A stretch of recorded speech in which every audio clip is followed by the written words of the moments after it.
What is up, party people? Welcome to Ontario, Canada.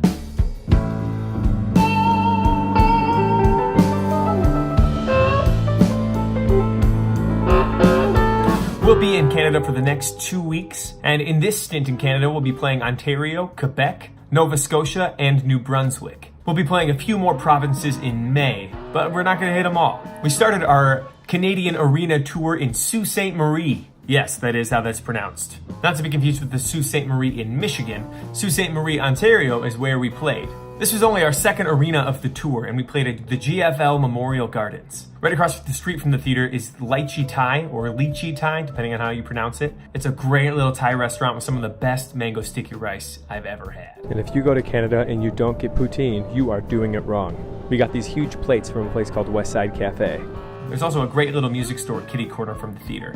Check out Northland Music if you find yourself in Sault Ste. Marie and you're in dire need of some strings. There were a ton of guitars hanging there that I desperately wanted to play, but I just did not have time. From Sault Ste. Marie, we headed to Ottawa, and we played TD Place, our third arena of the tour. It's tough for me to say how many seats are in the arena because we don't sell the whole arena when we play an arena, because we don't have a show that works in the round. So we can only sell about 3/4 of the seats. So to get an accurate figure on how many seats are in the arena is a little tricky. In Ottawa, we had some kitchens in our hotel room, so we were able to do our own cooking, which doesn't happen a lot. And Emily's husband Josh met up with us here. He's actually from Canada, so Ontario's been great. Sault Ste. Marie is a quaint little town, and Ottawa's a bustling city. Tomorrow we get on a bus and we drive to Montreal, Quebec. Thanks so much for coming out. Chase your dreams, and cheers.